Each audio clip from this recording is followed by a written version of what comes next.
목사 여러분 반갑습니다. 자, 먼저 저쪽에 계시는 분들은 몸을 돌려서 나에게 쳐다보시고, 이쪽에 계시는 분들도 몸을 살짝 돌려서 저를 바라보시기 바랍니다. 우리 스님 모시고 우리 절 선찰대본산 범어사에 성지순례를 오셨다고 합니다. 어느 사찰이십니까? 통영의 구타사, 통영의. 아무튼 우리 선찰대본산 범어사에 이렇게 찾아주신 걸 크게 환영합니다. 우리 범어사는 크게 보면 4가지 문화 코드가 있다라고 생각을 합니다. 이 4가지 관점을 가지고 여러 불자님들은 잘 보고 가시면 오늘 범어사 찾아온 보람이 있을 겁니다. 첫 번째는 우리 범어사는 신라 의상대사가 화엄종찰, 그러니까 화엄경에 사상을 두고 그 철학적 기반을 두고 이 도량을 창건하셨습니다. 그래서 의상대사와 화엄경이라고 하는 주제를 하나 생각하시고, 두 번째는 우리 범어사는 여기 박물관에 가면은 삼국유사가 있습니다. 책이 있습니다. 현존 삼국유사 진본이 5개가 있는데 그 중에 유일하게 사찰의 삼국유사가 있는 곳은 우리 범어사뿐입니다. 하나는 서울대학교, 하나는 고려대학교, 하나는 개인이 소장하고, 또 하나는 어디 박물관에 있고, 그리고 사찰은 우리 범어사가 삼국유사를 가지고 있습니다. 그것도 일제시대 때 가장 암울한 시기에 여기 주지승려로 계셨던 오성월 큰 스님께서 삼국유사를 구해와가지고 우리의 독립, 우리의 자존감을 지키고자 삼국유사 진본을 구해오셨습니다. 그래서 우리 범어사에 여러 가지 보물이 많고 있지만은 제가 생각하는데 삼국유사가 그 중에 가장 어떤이다 라는 생각을 가져봅니다. 세 번째는 뭐냐면 우리 범어사가 선찰대본산입니다. 통도사가 불보종찰, 부처님 진신사리, 해인사 8만대장경에서 법보종찰, 총광사는 16국사가 배출되어 가지고 선고종찰. 4번째가 우리 범어사입니다. 내 마음의 본질을 궁구하는 사찰, 내 마음의 불성, 내 마음의 자성을 구현하는 사찰. 이래가지고 대성기실론에 보면은 불법성 삼보와 진여라고 합니다. 진여가 바로 우리 마음을 일컫습니다. 그래서 우리 범어사는 내 마음의 본질을 궁구하는 사찰, 그래서 설림종찰입니다.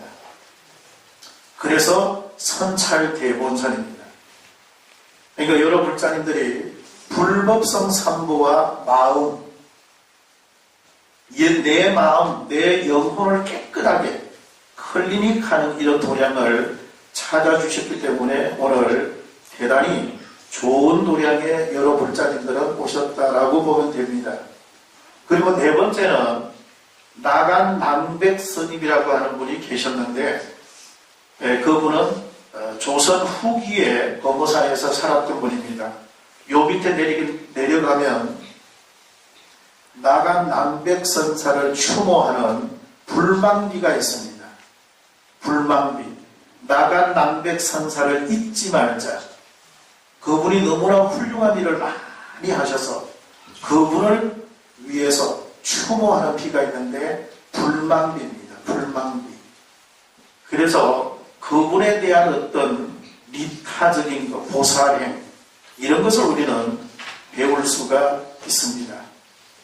그래서 그 네 가지 문화 코드가 있다라고 보고요. 또 아까 조금 전에 우리 포교사회 회장님하고 조금 전에 이런 이야기를 하고 왔지만은 1987년, 올해가 지금 2018년이니까 오래되지 않습니다. 1987년쯤에 우리 법어사에 덕산 스님이라고 하는 큰 스님이 계셨습니다. 덕산 스님. 일반 제가불자님들은 그분에 대해서 굉장히 생소합니다. 그런데 그분이 법어사 계셨는데 연세가 80이 넘어서 내가 이제 열반에 들어야 되겠다. 내 이 초라한 모습, 내 몰골이 행해지는 모습, 이런 모습을 더 이상 사람들에게 보여주지 말아야 되겠다. 이래가지고 옛날부터 고성은 자기 마음의 내공이 아주 많은 고성은 깊은 산에 들어가서 자기를 숨겨버립니다. 자기 자취를 감춰버립니다. 이것을 옛날 스님들은 천화라고 표현했습니다. 천화. 따라해봅니다. 천화. 옮길 천자 교화화자입니다. 옮겨서 교화한다. 뭘 옮기느냐? 내 몸을, 내 육신을 이제 내가 80이 넘어서 더 이상 이 몸을 이 사바세계에서 집행하기 어려우니 내 몸을 이제 왔던 곳으로 지수화풍으로 그대로 돌려보내고 내 영혼을 다른 세계로 옮겨서 그곳에 가서 또 중생을 교화합니다. 이게 바로 천화입니다. 천화. 이래가지고 덕산 큰 스님이 1987년쯤에 여기 계시다가 그냥 밀짚 모자 하나 쓰고 낫 하나 들고 산으로 올라갔는데 자기 몸을 감춰버렸습니다. 자기 몸을 감춰버렸습니다. 그래가지고 한 20여일 만에 대중들이 찾았습니다. 찾았는데 검정산이 워낙에 크다 보니까 찾을 수가 없습니다. 몇백 명이 여기저기 다니면서 찾아봤는데도 스님의 흔적이 없어요. 근데 한 20여일 만에 어떤 군인이 산에 여기저기 다니다가 스님이 입적해 있는 모습을 보고 법어사 신고해서 올라가 보니 벌써 많이 부패되었지요. 부패가 되었습니다. 그래서 한국 불교의 가장 이 빠른 시기에 우리들에게 천화라고 하는 것을 여실히 보여준 스님이 덕산 스님입니다. 덕산 스님. 우리 법어사에 무비큰 스님이 계시는데 무비큰 스님께서 직지라고 하는 책을 썼습니다. 직지. 1권 2권 되어 있는데 직지라고 하는 책이 참 좋아요. 책 내용이 너무 좋습니다.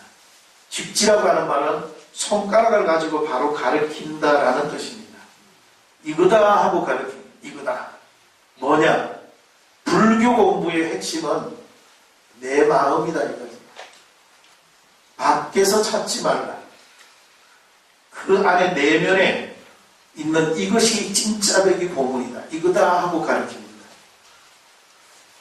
그래서 그 직지라고 하는 책에 보면 스님이 수행을 많이 하고 중생교화하다가 나중에 끄트머리에 가면은 천화하셨다. 이렇게 합니다. 천화하셨다. 항상 끝에 가면 천화하셨다. 이렇게 합니다. 나는 처음에 그 천화가 뭔지 몰랐습니다.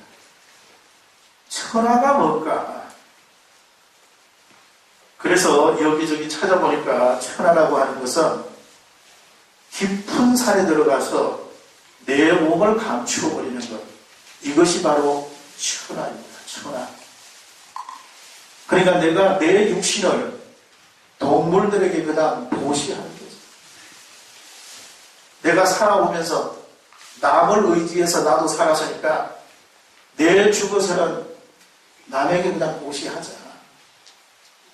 하는 것이 천하의 내용입니다. 그래서 우리 통영의 두타사에서 오신 분들, 우리 법어사 선찰대본산 여기저기 많이 참배하시고 4가지 문화코드, 의상대사와 화엄경, 그리고 삼국유사가 선찰대본산 성보박물관에 있다고 하는 것, 그리고 나서 또 여기는 삼국유사, 선찰대본산, 의상대사, 그리고 나간 낭백선사가 법어사에 계시면서 아주 보살행을 닦았다 하는 그런 내용을 인지하고 가시면 좋겠습니다. 자, 오늘 일요법회 회고지 한번 보겠습니다. 자, 오늘 제가 드리고자 하는 말씀의 요지는 고성 은효대사입니다.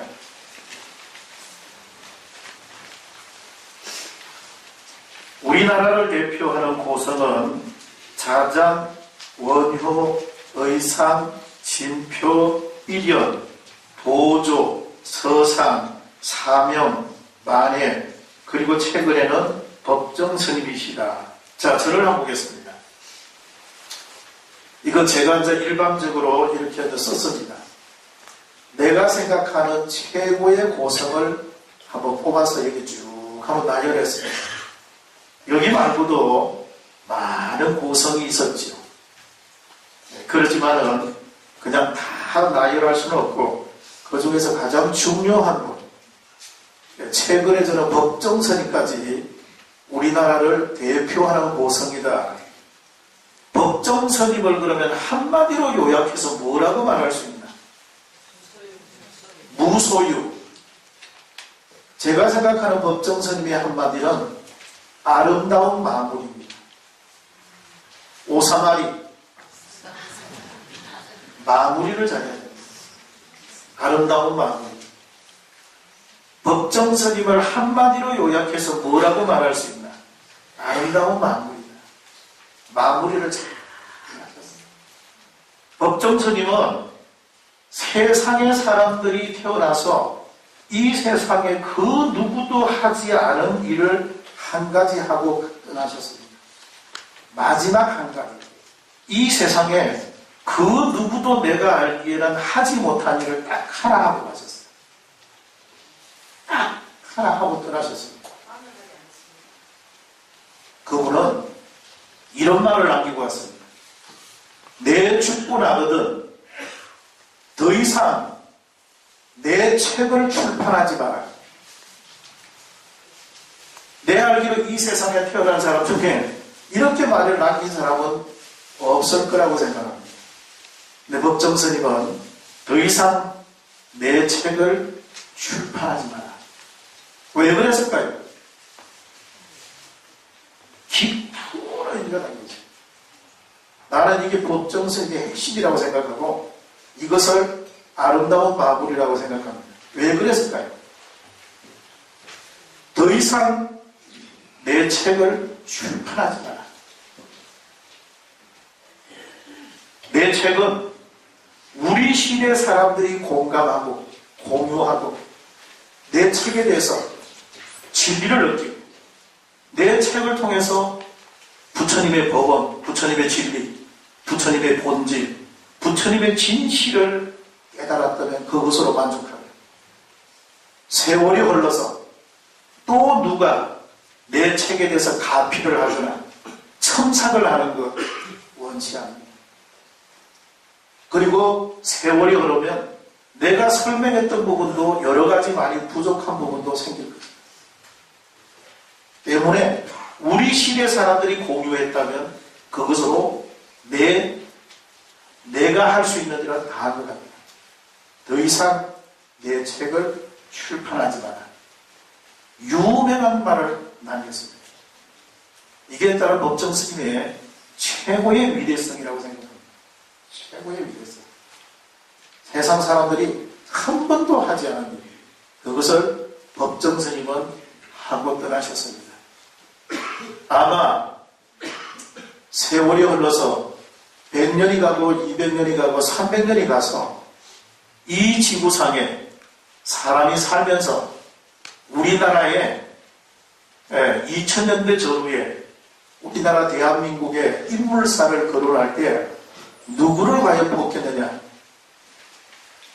여러 가지 시각에 따라서 관점에 따라서 여러 사람이 있지만은 저는 법정 스님이 거론될 거다라는 생각을 가져봅니다. 이분은 최고의 수행자였습니다. 우리에게 제시해주는 바가 많습니다. 우리는 이런 고성과 함께 우리 시대를 살았다고 하는 것이 우리에게는 큰 행복입니다. 자, 또 보겠습니다.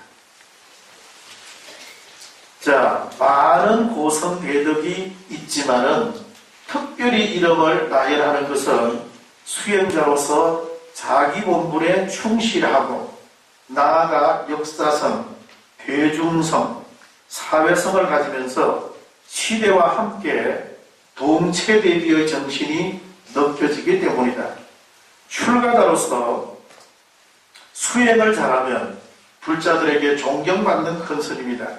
수행을 잘하고 서민들의 흐르는 눈물을 닦아주면 그 스님은 우리 시대의 서성이다. 자, 여기까지 한번 보겠습니다. 우리가 수행을 잘하면 자기 본분에 대해서 철저하게 수행을 하고 이렇게 하면 제가 불자들에게 큰 스님으로 존경받습니다. 더 나아가서 우리 시대에 정말 가난한 사람, 정말 아픈 사람, 눈물을 닦아주는 스님이 있다면 이런 스님이야 말로 우리 시대의 고성입니다. 고성. 여러 불자님들은 명성과 고성이 다릅니다. 명성은 명예는 많은데 실제로 가서 살아보면은 조금 존경심이 좀 떨어지는 것을 명성이라 합니다. 그런데 고성은 내공이 아주 충실한 사람, 내공이 아주 충실한 사람, 그런 사람을 우리는 고성이라고 합니다. 고성. 자, 또 한번 보겠습니다. 자, 그런 의미에서 2018년 무술년 새해 신라의 원효대사를 한번 살펴보고자 한다. 원효대사는 경북 경산시 자인면 밤실에서 태어났다. 어머니가 꿈속에 별 하나가 뱃속으로 들어오는 것을 보고 잉태하게 된다. 어머니가 친정집으로 가다가 상기가 있어 남편이 밤나무 아래에서 옷을 걸어 휘장을 치고 대사가 출생한다. 나중에 그 밤나무를 사라수라 부르고 그곳에 절을 지어 사라사라고 했다. 그리고 자신이 살던 집을 사찰을 만들어 이름을 초계사라고 했다. 자, 보겠습니다. 서가모니 부처님께서도 당신의 어머니 마하마야 부인이 임신을 해서 인도의 거기 풍습에 따라 가지고 홀리라고 하는 섬, 마야 부인의 친정인 나라 홀리라고 하는 성에 아기를 놓으러 가다가 룸비니 동산에 이르러 상기를 느껴서 그래가지고 휘장을 치고 이 태자, 시타르타 태자를 출산하게 됩니다. 마찬가지로 지금 원효대사의 아버지 어머니도 어디 길을 가다가 이 상기가 느껴져가지고 휘장을 두르고 이래가지고 원효대사가 거기서 밤나무 아래에서 출생한다. 이렇게 지금 말을 하고 있는데 이게 지금 서가모니 부처님의 탄생과 여러 가지로 많이 같은 점을 발견할 수가 있습니다. 자, 또 보겠습니다. 스님은 재주가 비범하고 지혜가 영특하여 일찍이 특별함이 있었다. 화랑에 들어가 학문과 궁수를 연마하고 젊은 나이에 모든 것을 수련하였다. 그러던 어느 날 방울이라는 스님을 만나 이야기를 듣게 된다. 부귀영화는 헛된 꿈이다. 고통, 시련, 번민 같은 것은 모두 인생의 이치를 깨닫지 못하기 때문에 일어나는 것이지, 진정한 이치를 깨닫게 되면 괴로움에서 벗어나 삶의 희열을 느끼게 되는 거야. 원효대사는 이 말을 듣고 크게 발심하여 부처님처럼 29세에 출가하게 된다. 그리고 여기저기 수행처를 찾아 공부하다가 33세 의상대사를 만나서 중국에 건너가 공부하기로 한다. 자, 여기까지 보겠습니다. 원효대사가 방울이라고 하는 스님을 만나서, 방울 스님이 의상대사의, 원효대사의 멘토였습니다. 인생은 무상한 것이다. 멘토였습니다. 그래서 저 같은 경우에도 여기 당감동 서남사에 출가했습니다. 제가 1974년에 출가했는데, 당감동 서남사는 그때 제가 가보니까 나이 드신 노스님이 8분이 계시고, 젊은 스님들하고 해가지고 스님들이 16분이 계셨습니다. 서남사에. 그런데 그 중에 노스님 중에서 태홍 스님이라고 하는 분이 살았는데 아주 연로하셨습니다. 어떤 때는 일어나지 못하고 방에 누워있으면 저희들이 행자가 죽을 끓여가지고 딱하니 스님에게 갖다 드립니다. 그러면 스님은 계속 일어나십니다.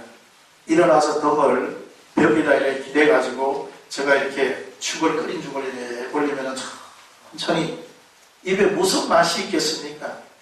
살아있으니 그냥 죽을 먹어야죠. 그래서 이렇게 천천히 드십니다.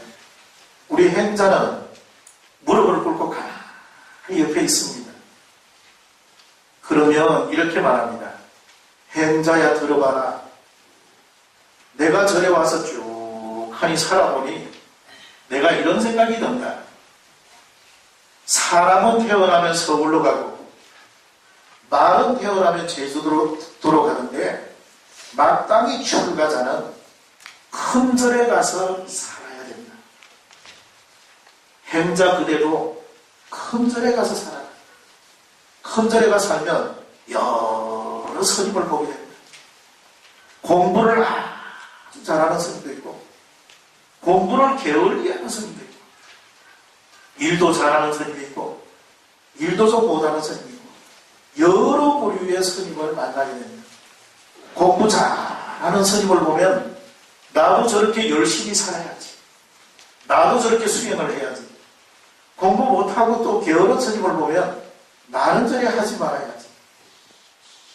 여러 가지를 큰 절에 가서 배워야 됩니다. 때문에 그대는 큰 절에 가서 공부를 좀 해야, 앞으로.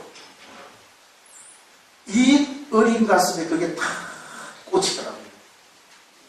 그래서 제가 어린 시절에 큰 절 바람이 불어가지고 해인사, 통도사, 범어사, 월정사, 마곡사, 쌍계사, 동화사, 은혜사, 부석사,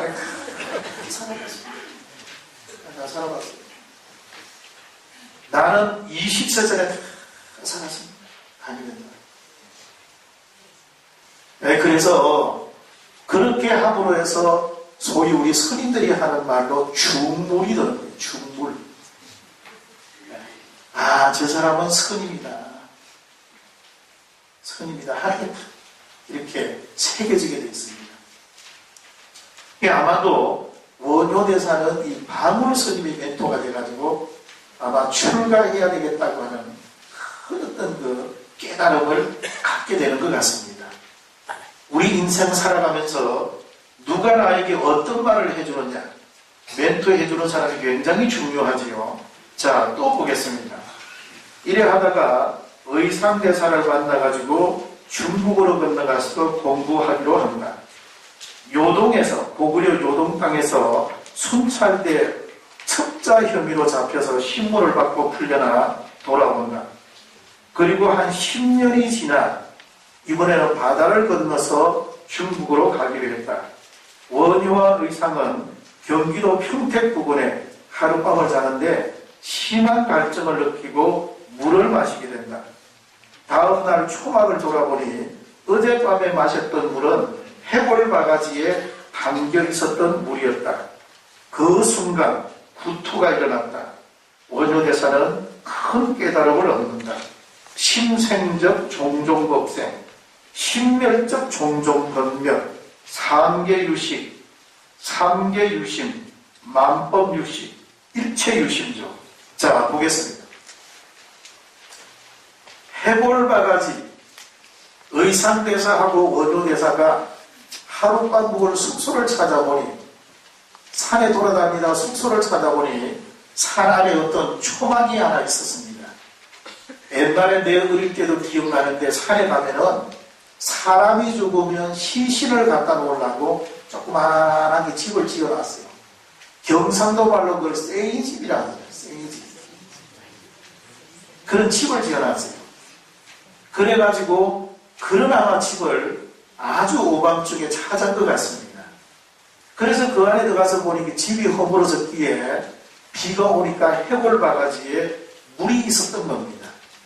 그래서 갈증이 심했던 원효대사는 그 해골바가지 물을 마시고 그 다음날 보니까 그 속에 있던 것이 해골바가지였고 해골바가지 물이었습니다.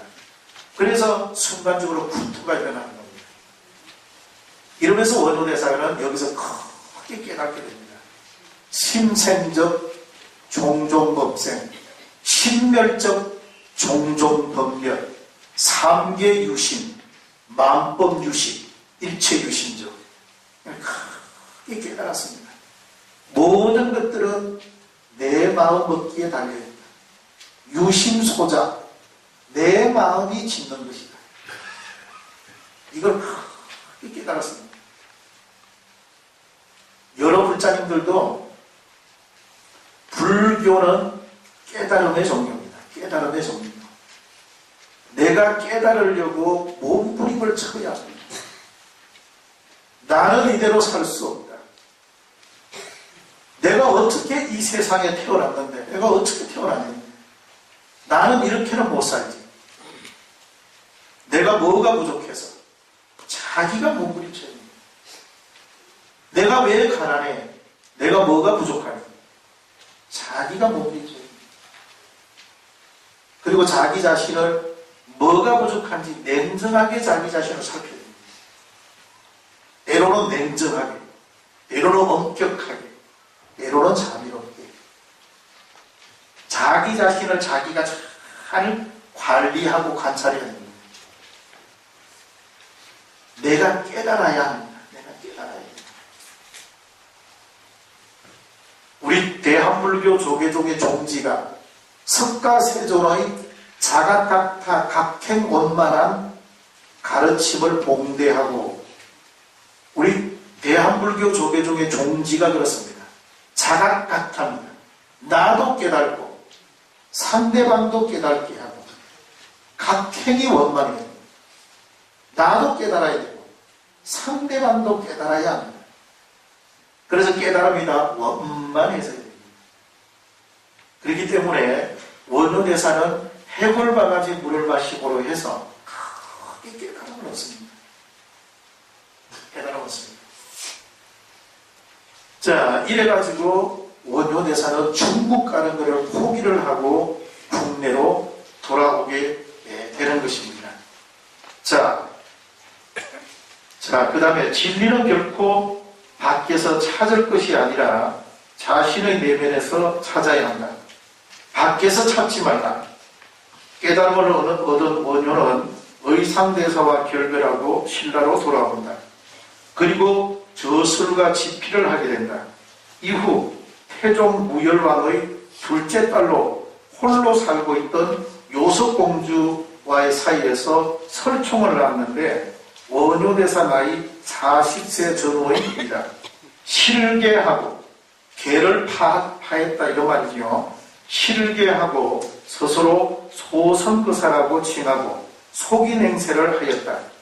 대중이 200여 명이 사는 큰 사찰의 부목으로 가서 일을 하는데 거의 져서 발심수행장을 스님들이 공부하고 있었다. 자, 여기 한번 보겠습니다. 원효대사를 설명하면 항상 우리는 요석공주가 떠오르게 됩니다. 자, 이 부분을 어떻게 우리가 이해하나?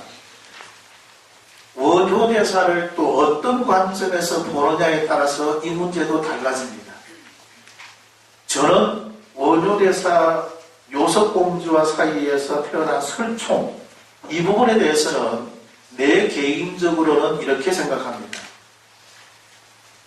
중국의 요진 삼장법사 구마라접이라고 하는 분이 있습니다.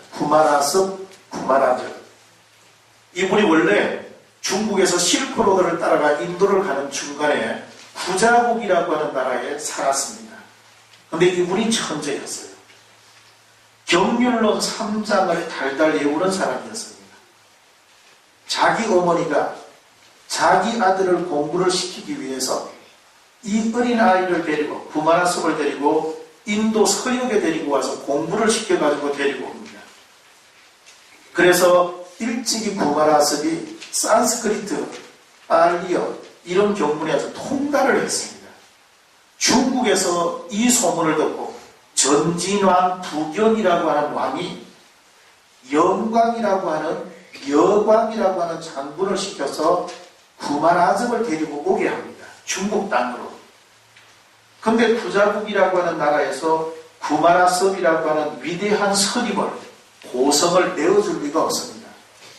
드디어 병사를 데리고 가서 강제적으로 전쟁을 해가지고 구마라섭을 데리고 옵니다. 그래가지고 장안으로 데리고 오는 과정에서 양주라고 하는 곳에 왔는데 전진왕 부견이 밑에 있는 신하에 의해가지고 살해를 당합니다. 부견왕이 죽어요. 죽고 나니까 구마라접이 양주까지 왔는데 더 이상 갈 데가 없는데 려광이라고 하는 이 장군이 양주에다가 자기가 나라를 하나 세우고 스스로가 왕이 되었습니다. 이게 바로 후량이라는 나라였습니다. 후량이라고 하는 나라를 세우게 됩니다.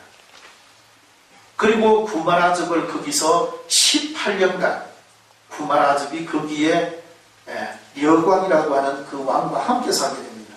그런데 이 여광이라고 하는 이 왕이 가만히 생각을 해보니 구마라접이라고 하는 이 선임이 너무너무 천재적인 어떤 그런 소양과 재능을 가지고 있으니까 여인을 가까이 하게 있게 해가지고 씨를 받고자 했습니다. 자식을 갖게 강제로 그렇게 해요. 그래서 그 후에 어떤 자녀가 출생했는지는 나오지는 않고 있더라고요. 나는 그게 궁금했는데 누가 태어났는지.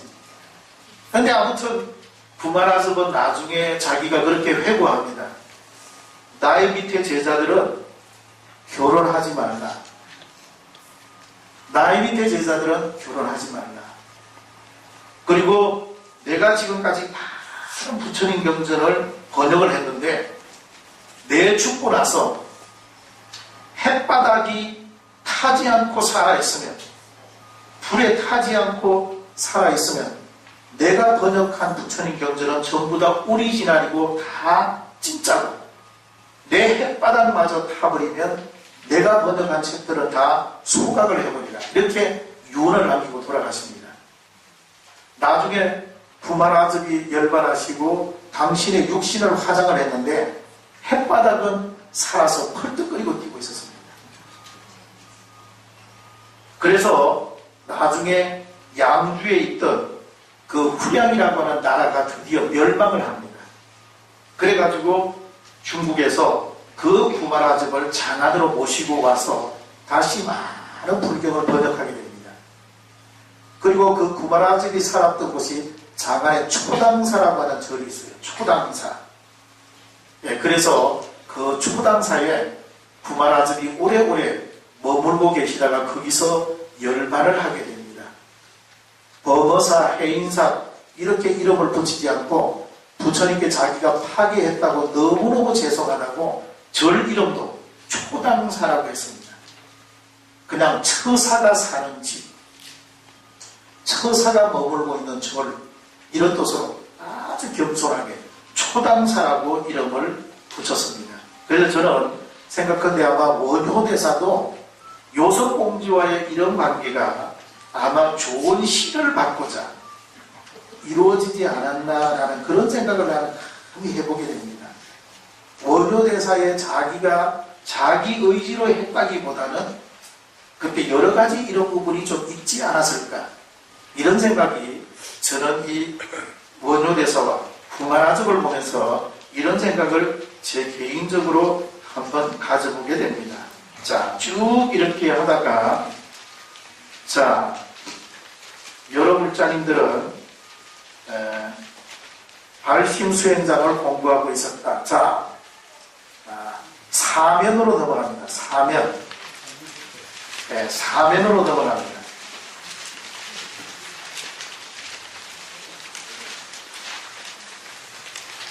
삼면이 빠졌지요. 네, 자, 삼면의 밑에, 네, 삼면의 밑에 보겠습니다. 밑에 보면은, 밑에서 한 10줄 올라가면, 원효대사는, 그지요? 생전에 책을 150여 권 정도 집필했는데, 대부분 산실이 되고, 현재 23권 정도 남아있다. 그 가운데 가장 대표적인 것이 금강산매경론, 대성기실론소, 신문화쟁론, 판비량론, 발심수행장 등이다. 이 가운데 원효대사의 역작은 금강산매경론이다. 이 금강산매경론을 알아본다. 금강산매경의 성립과정과 그 배경이 재미가 있다. 신라의 왕비가 어느 날 몸이 아파 중병에 걸리게 되었다. 자, 제가 저를 한번 바라보시기 바랍니다.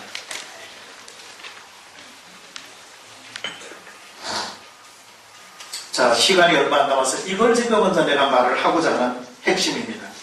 왜 오늘 제가 원효대사를 말을 하고자 하느냐면 이 이야기를 하고자 했던 겁니다. 하다 보니까 지금 시간이 많이 갔는데 금강산매경이라고 하는 부처님 경전이 있는데 이 경전이 금강산매경이 우리나라의 원효대사가 이 경을 만들었다, 지금 이렇게 말이 회자가 되고 있습니다. 부처님 경전을 원효대사가 만든 거예요. 위대한 거예요. 내 알기로 중국이나 일본이나 이런 게 없습니다. 우리나라의 원효대사가 금강산매경 경전을 만들었어요. 아주 위대한 겁니다. 금강산매경 경전도 만들고 금강산매경론도 만들었습니다. 그래서 중국 송나라 때 송고송전이라고 하는 책이 있는데 거기 보면은 이 이야기가 자세하게 나와 있습니다. 성립 과정이 이렇게 되어 있습니다. 신라의 왕비가 머리 종양이 생겼어요. 이 경을 만들게 된 동기 이야기를 하고 있습니다. 왕비가 머리 종양이 생겨서 그래서 왕과 신하들이 백방으로 흩어져서 왕비의 약을 구하고자 합니다. 어느 신하가 산에 가서 산천기도를 합니다. 산신님에게 가서 기도를 했지요. 하니까 산신님이 떡 나타나서 물어봅니다. 너에게 왜 기도를 하느냐? 우리나라의 왕비가 지금 머리 종양이 나가지고 약을 구하고자 기도합니다. 하니 그러면 배를 타고 항해바다, 서해바다를 건너서 중국에 가면 그대들이 원하는 약이 있을 것이다. 중국에 한번 가보도록 해라. 그래서 왕에게 그 말을 하고 신하 몇 명을 뽑아가지고 드디어 배를 타고 중국으로 갑니다. 가는데 중간의 해중에 파도가 많이 치더만은 파도에서 어떤 노인이 한 사람이 나타나서 배 위에 올라옵니다. 그래서 그대들 어디 갑니까? 물어요. 우리는 중국에 가서 왕비가 몸이 아픈데 약을 구하고자 갑니다. 하니 이 노인이 하는 말이 나는 용궁에서 왔는데 용궁에 가면 그대들이 원하는 약이 있으니 그 약을 가지고 가면 될 것이다. 이래가지고 그 노인을 따라서 왕궁에 들어갑니다. 그래가지고 왕궁에 들어가 보니까 용왕님이 있어요. 그래 용왕님에게 자초지정 이야기를 합니다. 하니까 용왕님이 보더니만은 금강산매경 경전을 줍니다. 이 경을 가지고 가서 먼저 대한대사를 찾아가서 이 경을 주고 대한대사가 책을 엮어가지고 주면 다시 이걸 원효대사에게 주면 원효대사가 황룡사 가서 금강산매경을 왕비에게 일러주면 왕비가 몸을 낳을 것이다. 이래가지고 이 경을 가지고 가면 혹여 마구니들이 나타나 손탈까 두려우니 이것을 내가 여러 가지로 분쇄를 해서 그래가지고 신하의 허벅지를 째서 허벅지 안에다가 분쇄된 경전을 넣어주고 깨매주게 됩니다. 그리고 가져가서 대한대사를 갖다 주라 합니다. 그러면 대한대사가 편집을 해가지고 원효대사에게 주면 원효대사가 읽어주면 병이 낫는다 이렇게 말을 합니다. 그래서 신하들이 허벅지에다가 잘라가지고 이 금강산매경을 여기다 넣어가지고 드디어 신라에 돌아와서 대한대사에게 이 허벅지에 있는 경을 끄집어 주니까 이 대한대사가 경문에 통달한지라 쭉 보고는 편집을 하게 됩니다. 이것을 원효대사에게 갖다 주게 됩니다.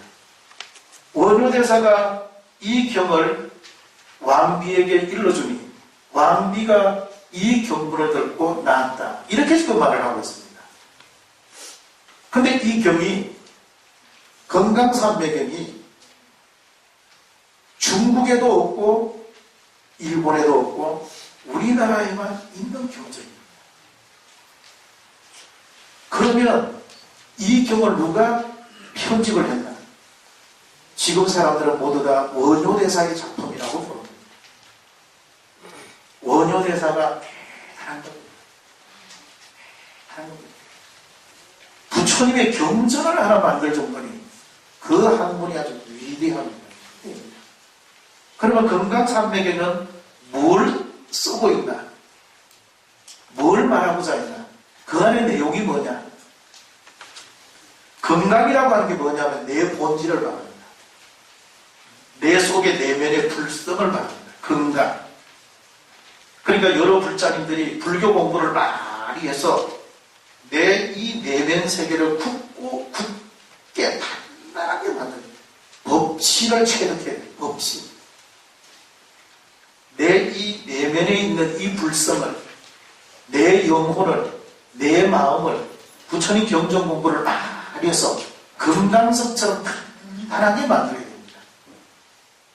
삼매가 뭐냐? 집중을 하는 겁니다.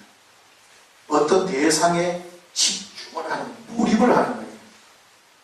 내 맑은 영혼을 가지고 정말해서 내 주위에 있는 모든 사람들에게 자비와 사랑을 베풀어라 이런 말입니다. 내 본질을 구현해서 중생들에게 몰입하고 중생에게 집중을 가지라 이런 말입니다. 이게 바로 금강산매경의 핵심입니다. 원효대사가 이 경을 만들게 된 동기는 이게 만들어졌는지 안 만들어졌는지 확실한 건 아직 모르지만은 딱 이렇게 아직 확정적으로 말할 수 없지만은 대체로 사람들이 요즘의 학자들이 아마도 이 경은 원효대사가 만들었을 것이다 지금 이렇게 보고 있습니다. 만약에 그렇다면은 왜 이 경을 만들었나? 출가자나 제가자나 모두가 보살행을 하라고 이 경을 만들게 된 의미가 여기 있습니다. 대단하지요? 대단한 겁니다. 그러니까 우리는 이런 생각을 해볼 수 있어요. 용수보살이 용궁에 가가지고 화엄경을 가져왔다 합니다. 원효대사인 내가 용궁에 가가지고 금강산매경을 가져온 겁니다. 당신도 부처님이라면 나도 부처다. 자주성이 아주 대단한 겁니다. 나는 여기에 원효대사의 위대성이 경을 만들 정도로 위대한 겁니다. 한국 불교의 최고의 고성이 바로 원효대사입니다. 원효대사. 이 금강산매경에 보면 부주열반이라고 나옵니다. 부주열반. 부주열반이란 무주열반. 열반에 이르러도 열반에 머물 수 없다. 이래 말합니다. 여러 불자님들이나 나나 우리나 다 누구나 다 열반을 갖기를 원합니다. 열반이라고 하는 것은 내 몸에 불이 꺼진 상태가 열반입니다. 내 몸이 적정하고 고요합니다. 그걸 적정하고 고요하면 내가 바로 부처님이 되는 거지. 부처님이 되지만 부처님 자리에 머물 수가 없다. 무주열반입니다. 부처님이 되었지만 열반에 이르렀지만 내 자신이 열반에 머물지 못한다. 왜냐? 중생이 아픈데 눈물 흘리는데 내가 어찌 열반에 머물 수 있어요? 나는 결코 열반에 머물 수 없다. 이걸 무주열반이라고 합니다. 원효대사를 무주보살이라고 합니다. 무주보살. 열반에 머물지 못하는 위대한 보살입니다. 그래서 불임열반입니다. 불임열반. 열반에 들지 않는다. 나는 열반 세계에 들지 않겠다. 무주보살입니다. 우리나라에 많은 고성이 있습니다. 그런데 우리나라 많은 고성 가운데 딱 한 분을 제가 알기에 한 분을 보살이라고 합니다. 그분이 바로 원효보살입니다. 원효보살. 이분이 바로 무주보살입니다. 무주보살. 나는 열반에 머물지 못합니다.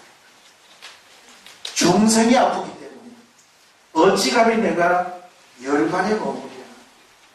그대가 있는데 내가 어찌 열반에 머물 수 있겠나 라고 하는 것이 원효대사의 핵심 가르침이고, 그 가르침, 그 메시지를 던지기 위해서 금강, 내가 불교 공부를 해서 법식을 체득해서 더 이상 물러나지 않는 태전을 얻어서, 불태전을 얻어서, 그리고 난 다음에 중생에게 집중하고 몰입하는 것입니다. 중생에게 집중하고 몰입하는 것을 저는 삼매라고 생각합니다. 나보다 남을 먼저 생각하자. 내 꼬라지도 변변치 않지만 내보다 조건이 안 좋은 사람이 많아. 우리는 그런 중생에게 좀 더 몰입하고 그 사람에게 우리는 좀 더 집중하자.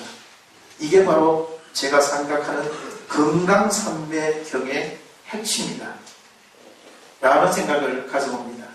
그리고 우리가 원효대사는 기일심은 요익중생이라고 합니다. 일심의 근원에 돌아가서 마찬가지 이야기입니다. 내 근본, 내 일심의 근원에 돌아가서 요익중생, 중생들에게 요익해야 한다. 중생들을 이익해야 한다. 이게 원효불교의 핵심입니다. 원효불교의 근본입니다. 원효불교의 근본. 그러니까 출가한 전하, 가정을 가지고 있는 여러 제가 불자님, 여러 불자님들이나 우리는 나도 열악하지만은 나보다 우리 사회, 내 주위에 있는 조건이 더 열악한, 내가 이래 볼 때 저 사람 참 어리석은 사람이다. 이런 사람들에게 우리는 조금 더 다가가서 손이라도 한번 잡아주고 말이라도 한번 더 따뜻하게 해주고 하는 그런 분이라야 진짜 불교 공부를 많이 한 불자라고 말씀드릴 수가 있습니다. 그래서 저는 오늘 우리 새해 이 벽두에 우리 법보사 설버튼에서 누구 어떤 설법을 주제를 가지고 해야 되느냐 이렇게 고민하다가 제가 어릴 때 영주 부석사에서 춘원 이광수가 쓴 원효대사라고 하는 소설을 제가 어릴 때 본 적이 있는데 그 책이 참 좋더라고요. 그래서 제가 시간이 짧아서 여기 넘어갔는데 그 원효대사가 파괴를 했다. 이렇게 자신이 생각하고 이절저절 머리를 기르고 예를 들어 해인사도 가고 통도사도 가고 법보사도 가고 자기 신분을 속이면서 가서 보목처사를 해요. 그런데 가보니까 발심 수행장을 뜨끈히 읽고 있는 겁니다. 자기가 쓴 책. 자기가 쓴 걸 스님들이 배우고 있는 거예요. 그걸 자기가 딱 칼이 듣습니다. 근데 그거를 춘원 이광수 선생이 참 글을 잘 써놨어. 읽어보면 나는 거기서 춘원 이광수의 그 원효대사 그분이 무한하게나 믿었거든요. 원효대사야말로 참 위대한 분이다. 위대한 보석이다.